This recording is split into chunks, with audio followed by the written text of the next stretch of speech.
тамаққа тойып алғаннан кейін сіз деген бірден жүгірмейсіз ғой. Я бірден тренировкаға бармайсыз. Қарапайым машинаның өзінде де сіз деген бірмен қозғаласыз, әуелі қыздырасыз машинаны, бірмен қозғаласыз, екіге саласыз, сіз бірден газ басып, 4-5-ке салмайсыз ғой. Бүгін атқа дұрыс міну туралы айтатын боламыз сіздерге. Атқа дұрыс міну дегенде әркім әрқалай түсінеді. Біреулер ойлауы мүмкін, атты мысалға ерттеп алып, шаба жөнелу, аяңдап жүріп келу деген сияқты, жүріс көрсету. Осымен ғана шектелуі мүмкін да, аттан хабары жоқ адамдар. Бірақ бұл мен жеке пікірім, онымен шектелмеу керек. Атқа дұрыс міну дегенде мен басқаша түсінемін. Ең бірінші атқа дұрыс міну ол аттың денсаулығы да, ең бірінші нәрсе аттың денсаулығы. Аттың денсаулығына көп нәрселер кіреді. Ең бірінші нәрсе кіретін нәрсе ол атқа тиісті жем шөбін беру, уақытында беру тиісті. Және де әртүрлі жем шөп беру, витаминдер беру деген сияқты астыңыздағы атын.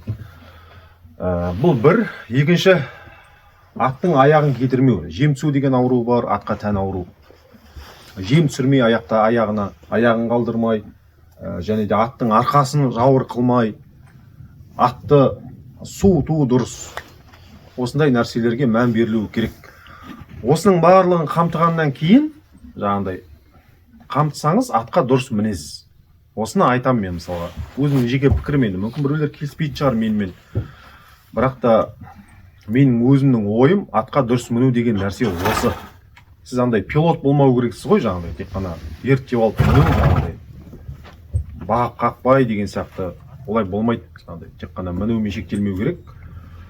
Және де айта кететін нәрсе, көп адамдар, әсіресе қаланың адамдары, аттан мүлдем хабары жоқ адамдар, атпен бірден шапқысы келеді. Тоқ ат, жем жеп тұрған ат, ол тоқ ат, сонымен шапқысы келеді бірден.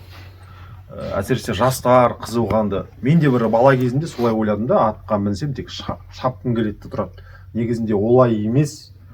Жем жеп тұрған, мысалға қара бидай, ақ бидай жеп тұрған малдарды бірден шаппайды. Мысалы біздер жарған арпа береміз. Соны сіз қазір жем жеп тұрған мал, сіз қазір жол жүру керек болсаңыз 20-30 километр. Сіз бірінші 1 километрдей аяң бүлкілмен жүріп, ішкен жеген тасатқызып, содан кейін барып, сәл қаттырақ желіспен, бұлан құйрық деген жүріс бар, желістен төмен, бүлкілден қаттырақ деп, бұлан құйрық деп айтады, қазақта сондай жүріс бар, аттың жүрісі. Сондаймен жүріп, тер шығартып, содан кейін барып қаттырақ жүруге болады. Ал атқа міну орталықтарына барып атқан кезде, әсіресе жастар шапқысы келеді. Негізінде ол аттың иесіне біріншіден шығын болады.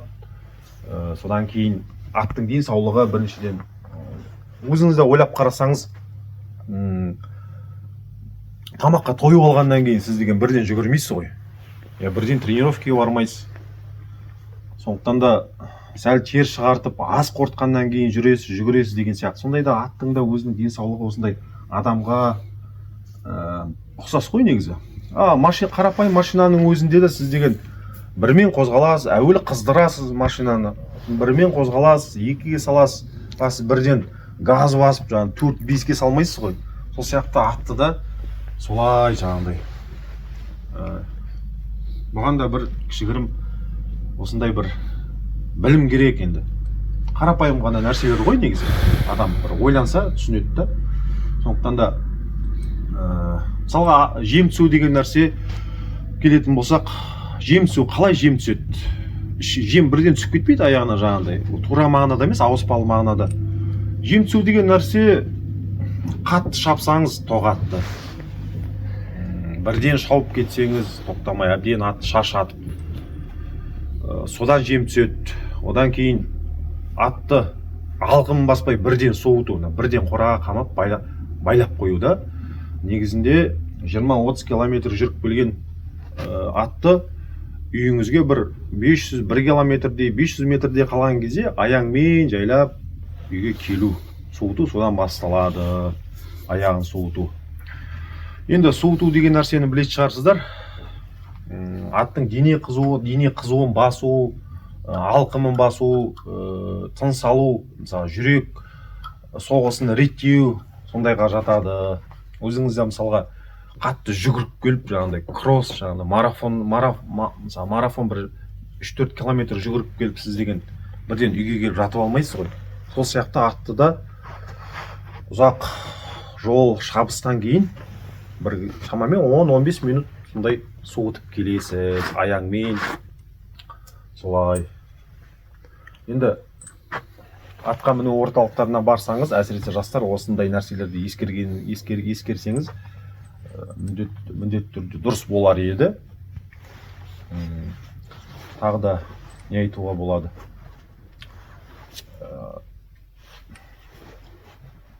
Қысқасы осы енді. Мен енді тағы да айтам сіздерге, бір атты жаратпаймын, мен әкемнен көрген, біліп, естіп, түйіп жүрген нәрселерімді осылай сіздермен бөлісіп жатырмын. Енді әкем атамнан көрген, әке көрген оқ-жонар деген бір сөзі бар ғой, сол нәрсе ұстанамыз барымызша енді. Егер сіздер толықтыратын нәрселер, мен білмейтін нәрселерді айтсаңыз, міндетті түрде комментарийға өз ойларыңызды жазыңыздар. Мүмкін мен қателесетін шығармын, бірақ енді әкем айтады, мен аттың арқасын жауыр қылып, аяғына жем түсіріп, аяқтан қалдырып көрген жоқпын деп, өзінің тәжірибемде ондай болған жоқ дейді. Сондықтан да әкемдікі барынша дұрыс деп ойлаймын, өзімнің жеке пікірім. Міндетті түрде реакцияларыңызды білдіріңіздер комментарийға, ойларыңызды жазыңыздар. Сіздер қалай суытасыздар, сіздер қалай ат бағасыздар деген сияқты. Осылай жалпы қысқасы. Міндетті түрде каналға тіркеліңіздер. Егер видео ұнаған болса, қызықты видеолар бар арнада. Сіздермен бірге ауыл әлемі арнасы. Келесі кездескенше сау болыңыздар.